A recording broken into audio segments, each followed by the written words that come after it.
Baiklah, perkenalkan nama saya Mirlina Sogo, nomor BP 19101155310221,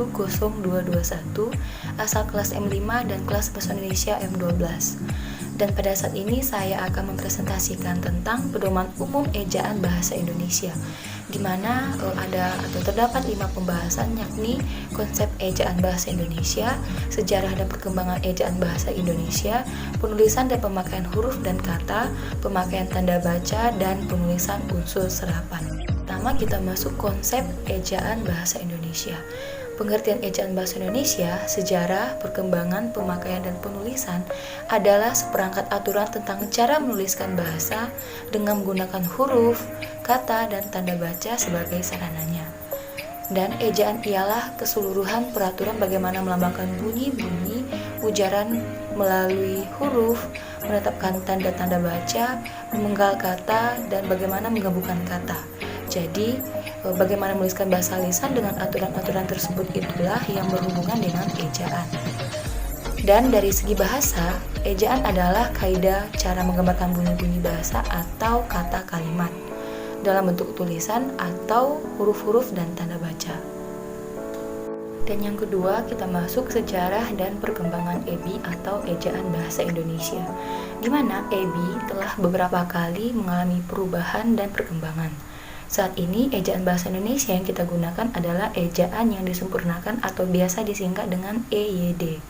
Namun, sebelum itu telah digunakan beberapa ejaan yang lain, seperti ejaan Van Ophuijsen, di mana ejaan Van Ophuijsen ini merupakan pengembangan ejaan bahasa Melayu dengan menggunakan huruf Latin yang dilakukan oleh Profesor Charles Van Ophuijsen, ahli bahasa berkebangsaan Belanda, dibantu oleh Engku Nawawi, gelar Sultan Makmur, dan Muhammad Thaib Sultan Ibrahim. Ejaan ini menjadi panduan bagi pemakai bahasa Melayu di Indonesia.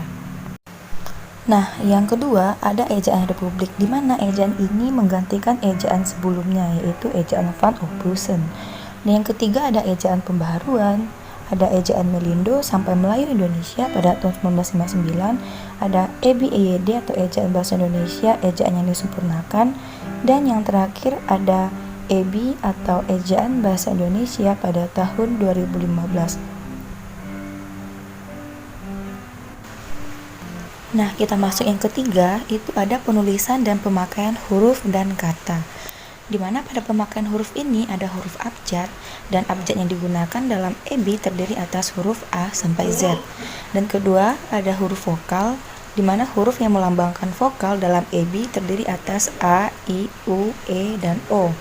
Dan selanjutnya ada huruf konsonan, di mana huruf yang melambangkan konsonan dalam bahasa Indonesia terdiri atas huruf-huruf B, C, D, F, G, H, J, K, L, M, N, P, Q, R, S, T, V, W, X, dan Z.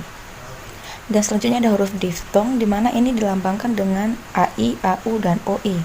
Selanjutnya ada gabungan huruf konsonan dan pemenggalan kata. Nah, selanjutnya ada pemakaian huruf kapital dan miring. Pada huruf kapital ini dipakai sebagai unsur pertama kata pada awal kalimat, atau huruf pertama gelar, dan lainnya. Sedangkan untuk huruf miring ini adalah cetakan dipakai untuk menuliskan nama buku, nama ilmiah, atau ungkapan asing, dan lainnya.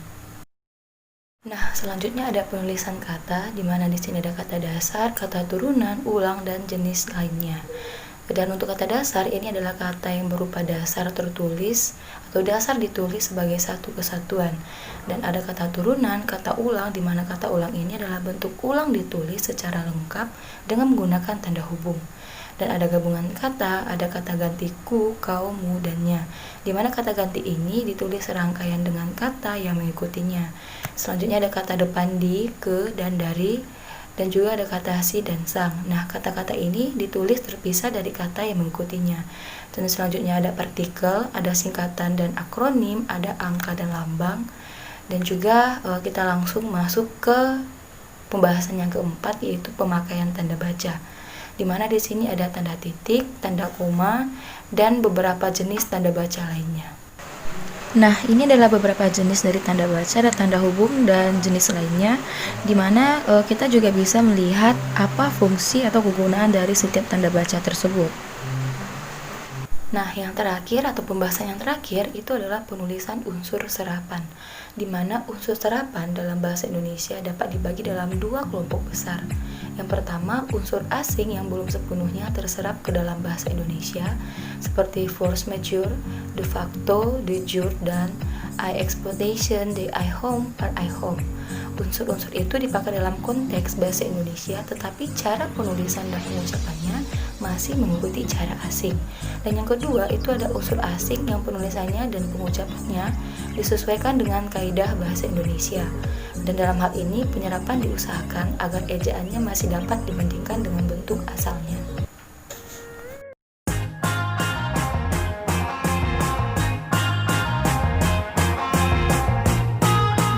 Sekian hasil dari presentasi saya. Apabila ada kesalahan kata dalam penyampaian presentasi atau dalam penyampaian materi, saya minta maaf. Terima kasih. Salam.